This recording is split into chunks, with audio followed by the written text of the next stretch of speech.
I'm Elara, 29, female, and on Thanksgiving, my uncle met me at the driveway and told me to go home because I wasn't invited, while my mother, sister, and best friend laughed at the dinner table behind him. It wasn't a sudden frost that had settled over my family. It was a glacier that had been creeping forward for nearly 3 decades. And on that chilly November afternoon, it finally reached the sea, calving off the part of my life I had always tried to keep warm. To understand the coldness of that moment, you have to understand the climate I grew up in. My mother, Diane, was the sun in our family's solar system, and everyone was expected to orbit her. My younger sister, Megan, was Mercury, her closest and brightest planet. I was Pluto, distant, cold, and easily downgraded. My uncle Greg, my mother's brother, was more like a rogue asteroid, appearing periodically to enforce my mother's gravitational pull with a threat of impact. The favoritism wasn't subtle, it was the bedrock of our family's architecture. I remember my 8th birthday party. I had asked for a telescope, a real one, because I was obsessed with the stars. I'd spent weeks reading library books about constellations and nebulas. My mother had smiled vaguely and said, "We'll see, darling." What appeared on my birthday was a toy microscope, the kind that came with pre-prepared slides of a fly's wing and a strand of wool. Later that day, Megan, whose own birthday was still 4 months away, was gifted a beautiful, brand new bicycle, complete with a wicker basket and a shiny bell. It was cherry red, her favorite color. She was just so sad that her training wheels had to come off her old one, my mother explained, ruffling Megan's hair as she beamed. We couldn't let her be sad. I spent my party watching Megan wobble triumphantly down the street while my microscope sat in its box. My interest wasn't as important as Megan's fleeting sadness. This pattern repeated itself, becoming more serious as we grew older. In high school, Megan was caught with a group of friends who had vandalized the school's new gymnasium with spray paint. It was a serious offense, threatening suspension, even expulsion.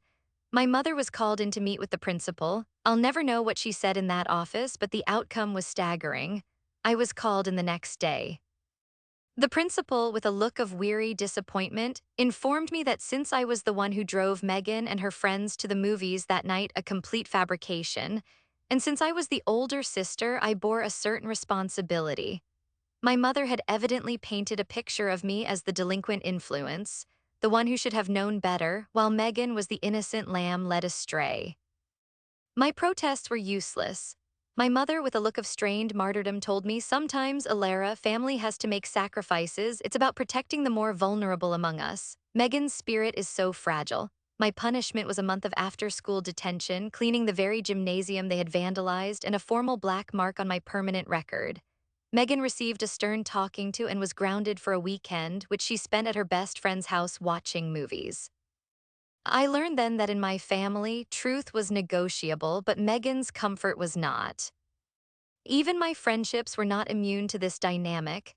Jenna and I had been inseparable since kindergarten. We'd shared secrets, scraped knees, and heartbreaks. She was the sister I felt I never had, but as we got older, she was drawn into my family's orbit, and she too began to feel the sun's warmth. She started spending more time at my house, but often with Megan. They'd go shopping together, my mother happily funding their excursions. I'd come home from my part-time library job to find the three of them laughing in the kitchen, sharing inside jokes that fell silent the moment I walked in. Last year, for my mother's birthday, I spent 2 months savings on a beautiful first edition copy of her favorite novel. I had it professionally rebound in soft leather. When she opened it, she gave a polite, thin smile. "Oh, that's thoughtful, Elara." She set it aside on the end table. A few moments later, Megan presented her gift, a spa weekend for her and my mother. My mother burst into tears of joy, hugging Megan so tightly I thought she might break. Later, as we were clearing the plates, I mentioned to Jenna how much it had stung. Jenna just shrugged, not meeting my eye. "Well, you know your mom," she said, a little too casually. "She's always valued experiences over things." It was a nice thought, though. She said it as if I were a child who had tried my best but couldn't possibly understand the adult world of gift-giving. It was a small moment, but it felt like a door quietly clicking shut between us. She wasn't my ally anymore. She was an observer on the other side of the glass. So when I pulled up to the house on Thanksgiving, I was all read. Why carrying the weight of these memories? The car was filled with the warm, savory scent of the sweet potato casserole I had made using my grandmother's recipe. I had called my mother the week before to confirm I was bringing it. "Of course, darling," she'd said. We can't wait to see you. But as I drove up the long, gravel driveway, my Uncle Greg stepped out from behind the large oak tree at the end. He stood there blocking my path, his arms crossed over his chest. He had the same dismissive look he'd worn my entire life, the one that said I was a minor inconvenience. The chill in the November air suddenly felt much, much colder. This wasn't a greeting, it was an interception. My career as a forensic accountant is, in many ways, a direct reaction to my upbringing. I chose a profession built on immutable facts, on numbers that don't lie or play favorites. A balance sheet either balances or it doesn't. You can't gaslight a ledger. It became my refuge, a world where truth was not only valued but was the entire point. My mind, trained to find patterns and anomalies in complex financial data, found a sense of peace in the order and logic of it all. It was this training, this relentless pursuit of concrete answers, that led me down the rabbit hole that would ultimately shatter my world. It began, as these things often do, with a coincidence. I was working on a major audit for a corporate client, a multinational conglomerate with dozens of subsidiaries and charitable arms. It was a labyrinth of data, thousands of transactions to be sifted through and verified. Late one Tuesday, fueled by stale coffee and the hum of the office servers, my eyes scanned a list of outgoing payments from one of their philanthropic divisions. And then I saw it, a name that didn't belong. The Wintergreen Foundation. My heart stuttered. The Wintergreen Foundation was my grandfather's legacy. Arthur, my mother's father, had built a small manufacturing business into an empire. He was a man of quiet integrity and immense generosity. Years ago, he had poured a significant portion of his fortune into establishing Wintergreen, a foundation dedicated to funding educational scholarships and community arts programs in our state. He had since retired, handing the reins of the foundation's day-to-day management to my mother, Diane. It was his greatest source of pride, and he trusted her implicitly to be its steward. Seeing its name as a recipient of a large donation from a completely unrelated corporate entity was, to say the least, strange. Foundations give money. They don't typically receive large, anonymous donations from corporations they have no partnership with. A small flag of professional curiosity went up in my mind. I made a note of the transaction, a single payment of $50,000, and told myself I'd ask my mother about it. It was probably nothing, a new corporate sponsorship she'd secured. But that night I couldn't sleep. The anomaly bothered me. It was a loose thread, and my entire career was about pulling on loose threads. The next day I used my personal time to do a little discreet digging. As a registered nonprofit, the Wintergreen Foundation's basic financial disclosures were a matter of public record. It took me less than an hour to find what I was looking for. There, on their incoming revenue statement for the previous quarter, was the $50,000 payment I had seen, but it wasn't listed as a corporate donation.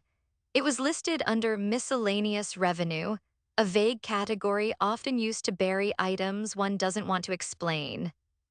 That was the second red flag. My professional instincts were now screaming. That evening after work, I logged into a private research database from my home computer.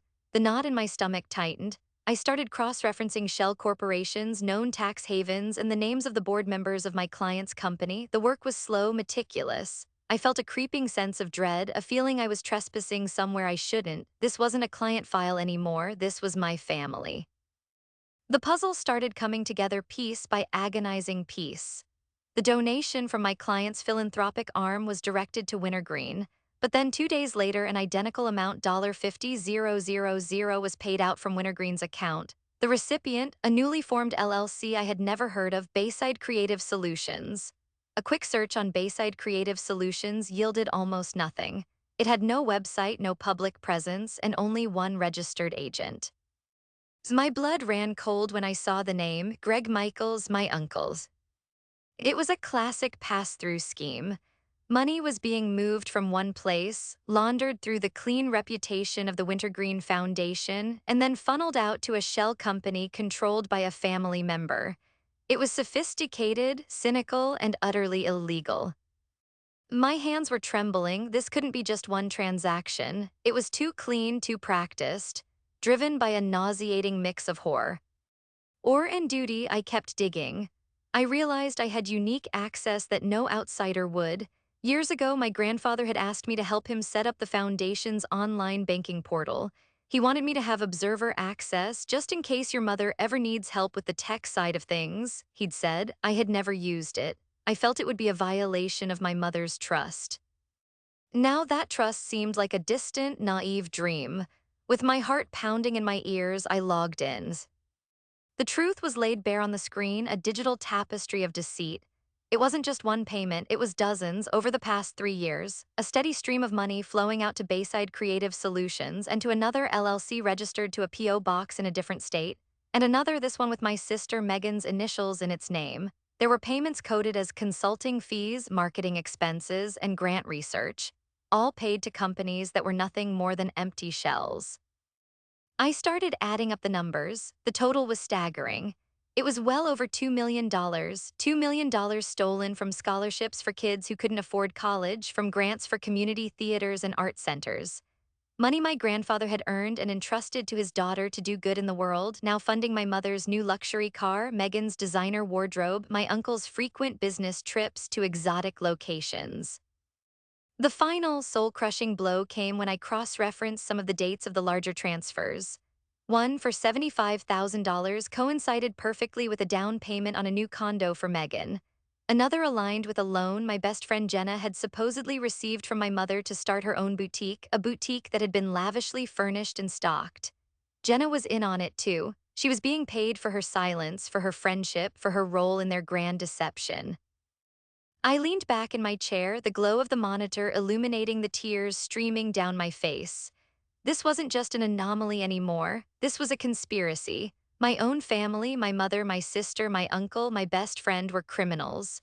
And somehow, in the quiet, logical part of my brain, I knew that they would never forgive me for discovering the truth. Armed with a truth so heavy it felt like it might physically crush me, I spent the next 2 weeks in a state of suspended animation. Every interaction felt like a scene from a play where only I knew the final, tragic act. The casual "how was your day?" from my mother felt loaded with unspoken meaning. Megan's cheerful texts about her shopping sprees felt like tiny, sharp cuts. Every time Jenna called to chat, her voice bubbly and familiar, I felt a wave of nausea. They were all actors, and I was the unwilling audience to their masterful performance. I knew I couldn't sit on this information forever. It was a ticking bomb, not just for them, but for my grandfather's legacy and for my own conscience. I had to give them a chance, a single opportunity to come clean. It was a foolish hope, the last gasp of the part of me that still wanted to believe in the family I thought I had.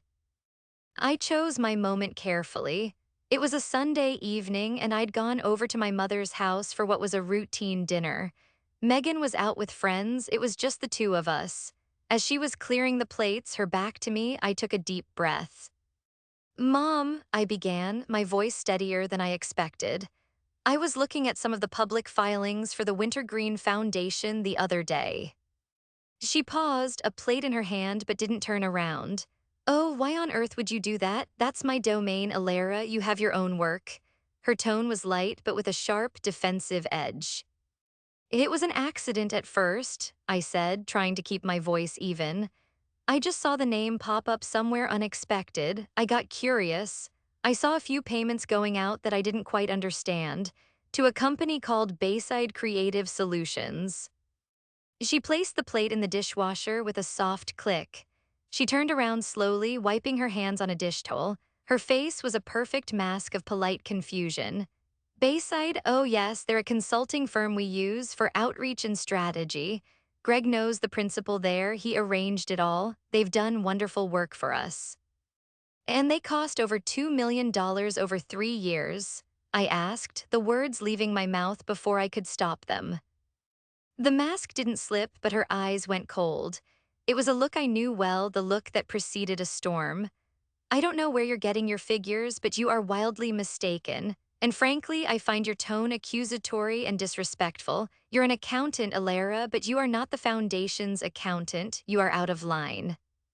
"Mom, I saw the transfers," I whispered, my voice cracking. "I know Greg is the registered agent. I know where the money is going."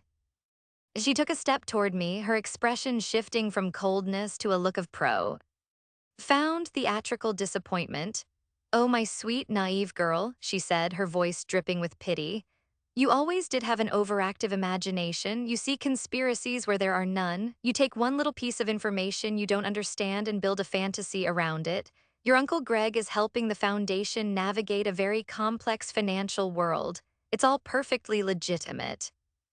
I'm actually hurt that you would think so little of me that you would imagine I, or your sister, or your uncle, would ever do anything improper. It was gaslighting of the highest order.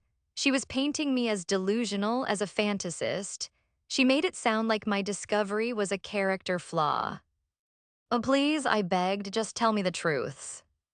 She sighed a long, suffering sound. The truth is that you are stressing yourself out over nothing. Now I forbid you from looking into the Foundation's business again. It is family business, and you are clearly not equipped to understand it. We will not speak of this again. She turned and walked out of the kitchen, leaving me standing there, trembling with a mixture of rage and heartbreak. The encounter changed everything. I had extended an olive branch and she had set it on fire. The days that followed were thick with an unspoken tension. They knew that I knew, and they knew that their performance had not convinced me. Their strategy shifted from denial to a strange, cloying affection. Megan started calling me every day, suggesting we get lunch, something she hadn't done in years. Jenna would text me photos of clothes from her boutique, asking for my opinion. Thinking of you. The texts would say, decorated with heart emojis. It was a suffocating, transparent charade. They were monitoring me, trying to keep me close to gauge my mood, to see if I was planning my next move. They were a pack of wolves, circling, pretending to be sheepdogs. The final piece of their plan clicked into place when my mother called me the week before Thanksgiving. Elara, darling, she chirped, her voice sickeningly sweet. I'm just confirming our plans for Thanksgiving. You're still bringing your famous sweet potato casserole, aren't you? Everyone is so looking forward to seeing you. A part of me wanted to scream, to call out her lies right then and there. But another, colder part, the forensic accountant part, took over. This was a test. They were baiting a trap. They wanted me to come to Thanksgiving, to sit at a table laden with the profits of their theft and pretend that everything was normal. They wanted to see if they had successfully beat me back into my box. If I played along, they'd assume I was too scared, too broken to act. Of course, Mom, I said, my voice a hollow echo of my true feelings. I wouldn't miss it. I'll be there around 2. Oh, wonderful, she exclaimed. We can't wait. As I hung up the phone, I knew that my presence at that dinner was the last thing they wanted. The invitation was not an invitation at all. It was a summons, a final public test of my submission. And I knew with a certainty that chilled me to the bone that I was going to fail their test spectacularly. The only question left was what the consequences of that failure would be. The drive to my mother's house on Thanksgiving Day was the longest 20 minutes of my life. The sweet cinnamon and marshmallow scent of the casserole sitting on the passenger seat, a dish I'd made 100 times for family gatherings, felt like a bitter irony. It was a peace offering for a war that had already been decided without my knowledge. Each mile brought a fresh wave of competing emotions. There was dread, a cold certainty of the humiliation that awaited me. But beneath it, a sliver of hope stubbornly flickered, the childlike wish that I was wrong, that the loving phone call was genuine, that I would walk through the door and be folded into a family hug. Hope, I was about to learn, is a dangerous thing. As I turned onto their street, lined with cars from other families celebrating together, the house came into view. It was a large, colonial-style home, and through the big picture window in the dining room, I could see the warm, golden light of the chandelier. I could make out silhouettes moving around, the scene a perfect Norman Rockwell painting of holiday cheer. For a moment, my heart ached with a longing so intense it was a physical pain. I just wanted to belong there. I pulled into the long gravel driveway, the crunch of the tires sounding unnaturally loud in the quiet afternoon. I hadn't even put the car in park when I saw him. My Uncle Greg detached himself from the shadows of the large oak tree that stood like a sentinel at the edge of the lawn. He walked towards my car with a deliberate, unhurried pace, his hands shoved into the pockets of his slacks. He wasn't smiling. I turned off the engine, a sense of finality washing over me. The flickering hope was extinguished, leaving only the cold as H of reality. I opened the car door and stepped out, the casserole dish feeling heavy and foolish in my hands. Greg, I said, my voice barely a whisper, happy Thanksgiving. He stopped a few feet from me, his expression a mixture of pity and contempt. You shouldn't have come, Elara. The words hung in the chilly air between us. What are you talking about? Mom invited me, I brought the casserole. I held it up slightly, as if it were evidence of my right to be there. He let out a short, humorless laugh. Yeah, well, plans change. Look, let's not make a scene. This is for the best. It's just a family day. I am family, I said, the words tasting like rust in my mouth. Are you? He countered, his eyes glinting. You've been snooping around, making people uncomfortable, making wild accusations. That's not what family does. Family has each other's backs. You don't seem to understand that. His words were a confirmation of everything I feared. My confrontation with my mother hadn't been a secret. It had been reported, discussed, and a judgment had been passed. My sentence was exile. My gaze drifted past his shoulder to the brightly lit dining room window, and that's when I saw them. The image burned itself into my memory with the searing permanence of a brand. My mother, Diane, was at the head of the table, laughing, her head thrown back in carefree mirth. Beside her, my sister, Megan, was telling a story, her hands gesturing animatedly. And across from her, my best friend, my childhood confidant, the keeper of my secrets, Jenna, smiled and lifted a glass of wine to her lips. As I stood there frozen, Megan happened to glance out the window, her eyes met mine. For a fraction of a second, her smile faltered. I saw a flicker of something. Was it shock? Guilt? It didn't matter. She quickly looked away, turning to whisper something to Jenna. Jenna then looked out, her expression unreadable. Then the most devastating thing of all happened. My mother looked up, saw me standing in the driveway, and her laughter didn't stop. It continued, effortless and genuine. She held my gaze for a moment, a cool, dismissive smile playing on her lips, before turning back to her conversation as if I were nothing more than a passing car on the street. They weren't just excluding me, they were reveling in it. This was the point, the ultimate show of force. To have me stand outside in the cold while they laughed in the warmth, surrounded by the life they had stolen, was the entire purpose of the day. Something inside me snapped, not in a loud, dramatic way, but in a quiet, clean break. The part of me that had been fighting, hoping, and grieving for my family simply ceased to exist. In its place was a profound, chilling calm. The pain was so immense it had become its own kind of anesthetic. I looked at my Uncle Greg, whose smug expression told me he was enjoying this. I lowered the casserole dish, placing it carefully on the ground beside my car. I didn't say another word, I didn't cry, I didn't argue. I simply nodded once, a small, final acknowledgement of the truth. I turned, got back into my car, and shut the door. I started the engine, put the car in reverse, and backed slowly out of the driveway, the image of them laughing framed in the window seared into my mind. I didn't look back. I drove for about 5 minutes, my mind preternaturally clear. I pulled into the deserted parking lot of a small community park. The adrenaline of the confrontation had faded, leaving behind an icy resolve. I took out my phone. My hands were perfectly steady. I scrolled through my contacts until I found the name I was looking for, Grandpa Arthur. He answered on the second ring, his voice warm and full of holiday cheer. Elara, happy Thanksgiving, my dear. I was just thinking about you. Is your mother's turkey as good as your grandmother's used to be? The kindness in his voice was almost my undoing, but I held myself together. Happy Thanksgiving, Grandpa, I said, my own voice sounding distant and serene. I'm sorry to bother you. I'm not at the house, actually. They told me I wasn't invited this year. There was a silence on the other end of the line, the cheerful atmosphere instantly evaporating. What do you mean you weren't invited? That's absurd. It's okay, I said calmly. It's a long story. But listen, while I have you, could you do me a small favor? It'll only take a second. Are you near your computer? Yes, I'm in my study, he said, his voice now laced with confusion and concern. Elara, what's going on? Just a little accounting curiosity I have, I said, the words flowing easily. Could you open the Wintergreen Foundation ledger, the one on your desktop? I just need you to look at something for me. Go to last month's records. Look for transfer number 74. B, I think there might be a typo in the description that you should probably see. I had chosen transfer 74B specifically. It was a recent six-figure payment to the LLC registered in Megan's initials.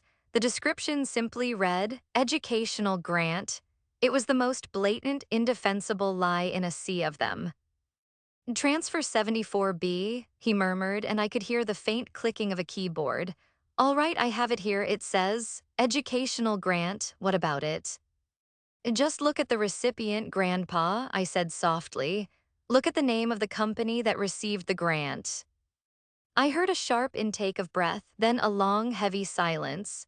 It stretched for 10, then 20 seconds. I could picture him perfectly, his face, which was usually so kind, hardening as the pieces clicked into place in his sharp mind. He wasn't just seeing a single transaction, he was seeing the entire ugly picture. The lies, the manipulation, the reason his favorite grandchild was calling him from a lonely parking lot on Thanksgiving. When he finally spoke, his voice was transformed. The warmth was gone, replaced by a tone of cold, hard fury I had never heard from him before. I see, he said, the two words carrying the weight of an avalanche. Thank you, Elara. You did the right thing. I have to go now. I have to make a phone call. He hung up. I sat there in the silence of my car, staring at the phone, and I waited. The 20 minutes after I hung up with my grandfather were the quietest of my life. I sat in my car, parked under the barren branches of an oak tree, and watched a family toss a football in the distance. The world kept turning, people were laughing, eating, celebrating. My own world had stopped, poised on the edge of a precipice. I didn't feel relief or satisfaction, only a profound emptiness, the hollowed-out feeling of a building just before demolition. I had pushed the plunger, now I was just waiting for the explosion. My phone, resting on the passenger seat, lit up. It wasn't a call, but a text message. It was from a number I didn't recognize, but I knew who it had to be. It was from Arthur. It read, "It is done. Do not answer their calls. I will call you tomorrow. I am proud of you." A single tear, hot and unexpected, traced a path down my cold cheek. It wasn't a tear of sadness, but of a strange, painful validation. Someone finally believed me, someone else saw the truth. And then, as if on cue, the deluge began. My phone buzzed so violently it rattled against the plastic of the console.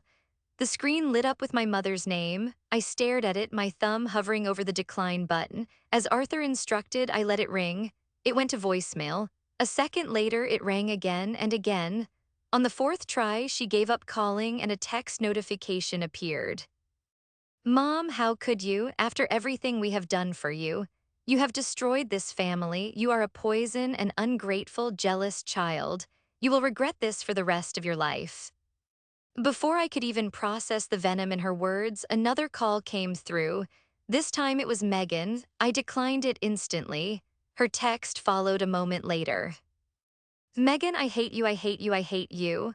My life is over because of you. I hope you're happy. You've always been jealous of me, and now you've ruined everything just to feel powerful for once in your miserable life.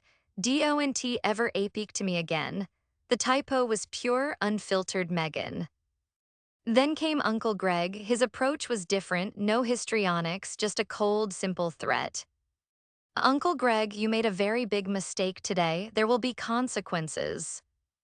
I felt a tremor of fear, but it was distant, muffled by the sheer shock of it all. They weren't sorry. They weren't ashamed.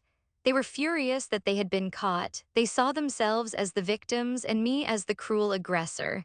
In their twisted reality, their crime was justified, but my act of exposing it was an unforgivable betrayal. The most painful message came last. It was from Jenna. For a moment, I thought she might apologize, that she might have a shred of the person I once knew left inside her. I was wrong. Her message was perhaps the most insidious of them all. Jenna, Elara, please call me. Your family is freaking out. I think there's been a huge misunderstanding. Your grandfather is screaming at everyone. I don't know what you told him, but you need to fix this.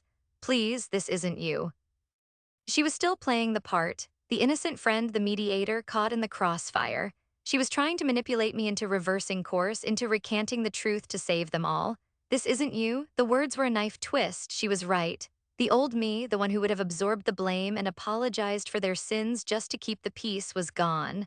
That Elara had been left standing in a cold driveway 20 minutes ago. My phone continued to buzz and light up, a relentless symphony of their rage and panic. Dozens of missed calls from each of them, a torrent of messages, each more desperate and vicious than the last. I turned the phone over, face down, silencing the notifications. The screaming had started just as the title of my life story would one day read. But the screaming wasn't just coming from the house. It was a silent scream inside my own head. A scream for the mother I never really had, for the sister who was a rival instead of a friend, for the best friend who sold her loyalty for a piece of the prize. I was mourning the ghosts of people who were still alive. I started the car and drove, not to my empty apartment, but just drove. I drove through unfamiliar neighborhoods as the sun began to set, painting the sky in brilliant strokes of orange and purple. It was beautiful, and I felt nothing. I was an astronaut untethered from my ship, floating in the silent, cold vacuum of space. My entire support system, toxic as it was, had been vaporized. I was completely and utterly alone. But as I drove, another feeling began to surface, pushing its way through the layers of shock and grief. It was a terrifying, exhilarating feeling. It was freedom. There were no more lies to navigate, no more subtle slights to endure, no more hoops to jump through to earn a scrap of affection. The performance was over. The curtain had fallen. And as I drove into the twilight, I realized that for the first time in my life, I was the one holding the pen, and I had just written a new, uncertain, but honest beginning. The screaming would eventually fade, but the silence that followed was mine to fill. The next morning, the world felt unnervingly quiet. The barrage of calls and texts had ceased overnight, leaving an eerie digital silence. It was as if my family, having exhausted their rage, had simply ceased to exist. I woke up in my own bed feeling like a stranger in my own life, the events of the previous day seeming both intensely real and like a distant, traumatic dream. Just as I was contemplating whether I could ever get out of bed again, my phone rang. My body tensed, a conditioned response, but when I looked at the screen, I saw my grandfather's name. I took a deep, shaky breath and answered. Elara, his voice was weary, strained, but clear. I'm here, Grandpa, I said softly.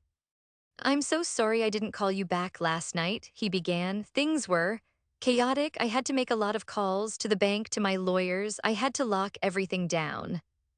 I understand, I said.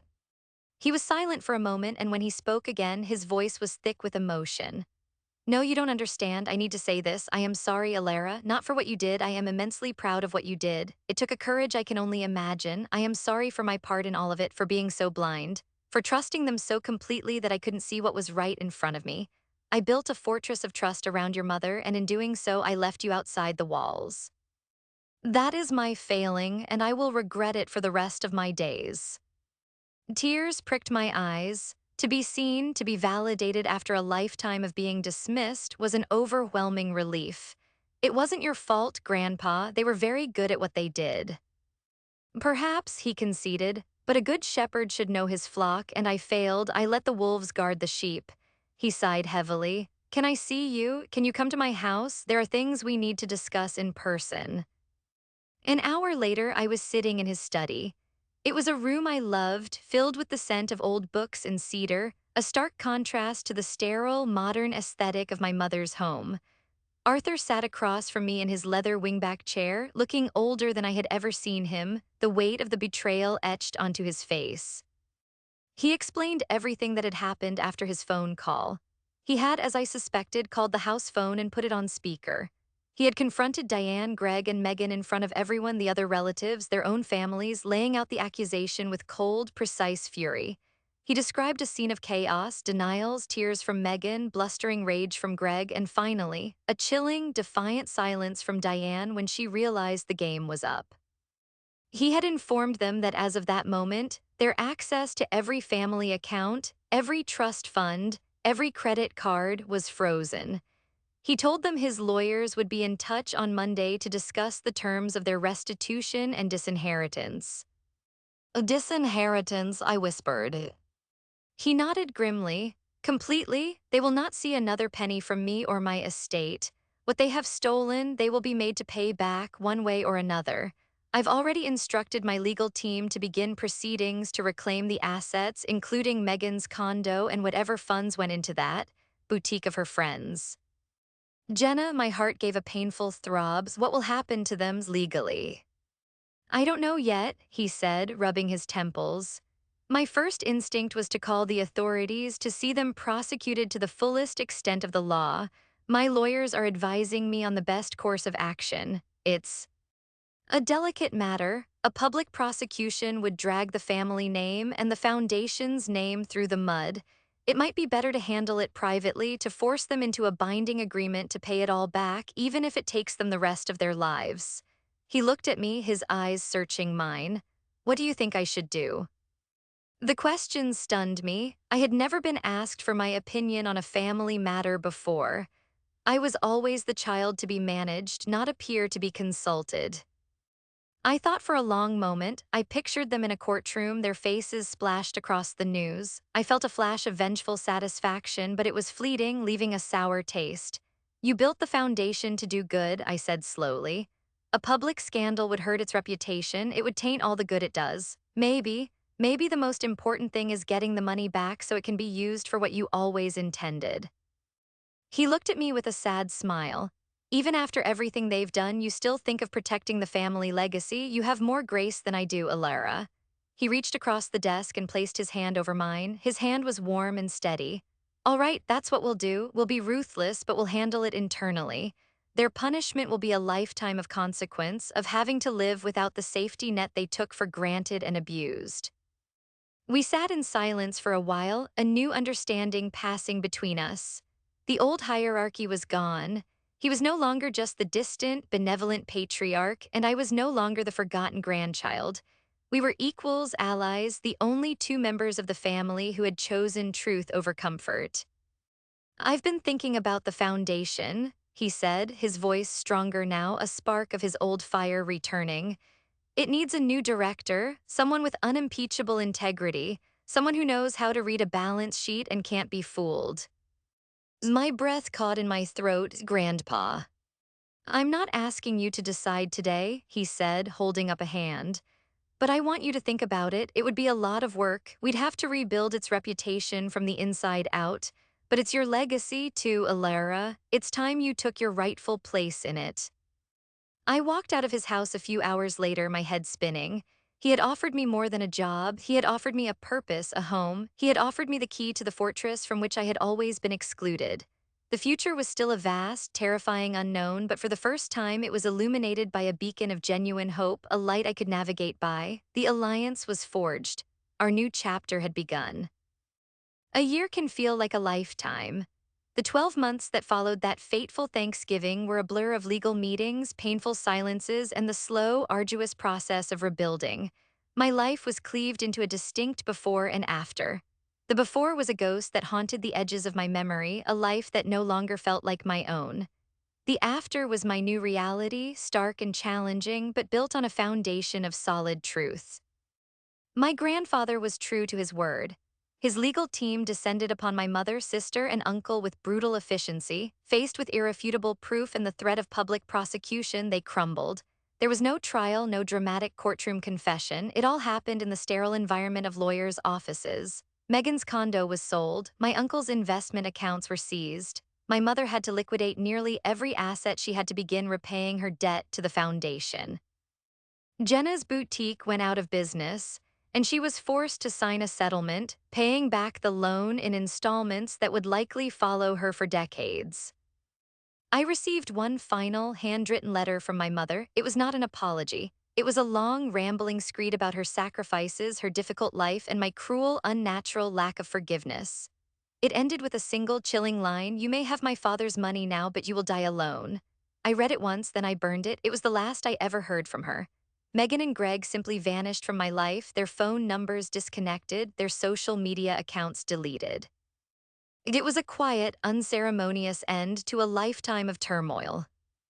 I accepted my grandfather's offer. Stepping in as the new director of the Wintergreen Foundation was the most difficult thing I have ever done. The first few months were spent in forensic analysis, untangling the web of deceit they had woven and putting rigorous new checks and balances in place to ensure it could never happen again. But then the real work began, the work of giving money away. I met with scholarship applicants, bright-eyed students with dreams bigger than their bank accounts. I visited the community art centers and after-school programs that the foundation supported. I saw firsthand the impact of my grandfather's vision, the good that was being done in the world. TH. Is was what they had been stealing from, not just money but opportunity, hope, futures.